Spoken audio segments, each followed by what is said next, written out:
এই ক্যামেরাম্যান ছবি তুলো। ভাইয়া টার্মটা ক্যামেরাম্যান না ফটোগ্রাফার। তোমার থেকে কি আমরা শিখতে হইব কোনটা ক্যামেরাম্যান না কোনটা ফটোগ্রাফার? হ্যাঁ, এত কথা বলো কেন তুমি? তোমার টাকা দিয়ে আনছি শুধু ছবি তুলবা, আওয়াজ হবে শুধু তোমার ক্যামেরার ঘ্যাচাং ঘ্যাচাং আওয়াজ, আর কোনো আওয়াজ শুনতে চাই না। ছবি তুলো। ভাইয়া আপনি একটু আরো কাছাকাছি যান। ভাইয়া আসলে হচ্ছে না, আমি একটু দেখে দিচ্ছি। যদি আপুকে এই যে ঠিক এইভাবে ধরেন না, তাহলে কিন্তু জিনিস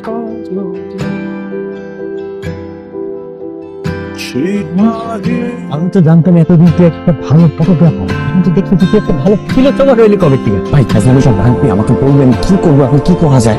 দাঁড়া দাঁড়া দাঁড়া, তুই কি সামহাও ওরে কি বানানো প্ল্যান করতেছিস? না না তোর বক্তব্য, আরে না না না না, তুই খুব খারাপ মতলব আছিস না, হবে না। আমি কি এই কথা বুঝি তো কেন? আপনি এটা কোথায় পেয়েছেন? এটা তো আমার বাবার দেওয়া লাস্ট গিফট। এটা আপনি কোথায় পেলেন? আমি না এটা খুঁজে পাচ্ছিলাম না। আমি এটার জন্য আমি থানা পর্যন্ত গিয়েছি। কিন্তু একটা মানুষ হারিয়ে গেলে তো মানুষকে পাওয়া যায় না, এটার ইমোশন তারা কি করে বুঝবে? ও মাই গড, আমি থ্যাংক ইউ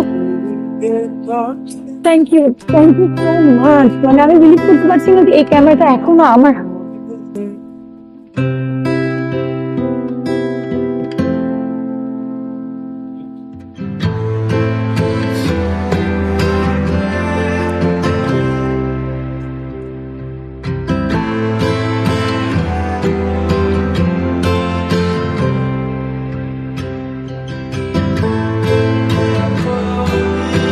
আচ্ছা কি হয়েছে তোমার বলো তো?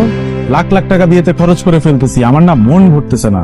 তোমাকে দেখে কেন জানি মনে হইতেছে তুমি খুশি না। তোমার কি কোনো সমস্যা? কোনো কিছুতে কমতি থাকলে আমাকে বলো, আমি 1 ঘন্টার মধ্যে ম্যানেজ করতেছি। বলো। কোনো সমস্যা না। মানে কোনো সমস্যা থাকলে বলতে পারো, তোমার তো অনেক শখ আল্লাহ থাকতে পারে, আমাকে বলো, আমি দেখতেছি সব, আমাকে বলো। সবকিছু ঠিক আছে।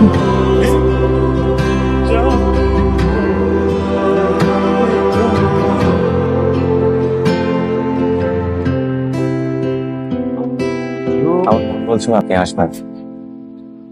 এত কনফিডেন্ট? আপনার চোখে আমি আমার জন্য মায়া দেখেছি। ভালোবাসা ইগনোর করা যায়?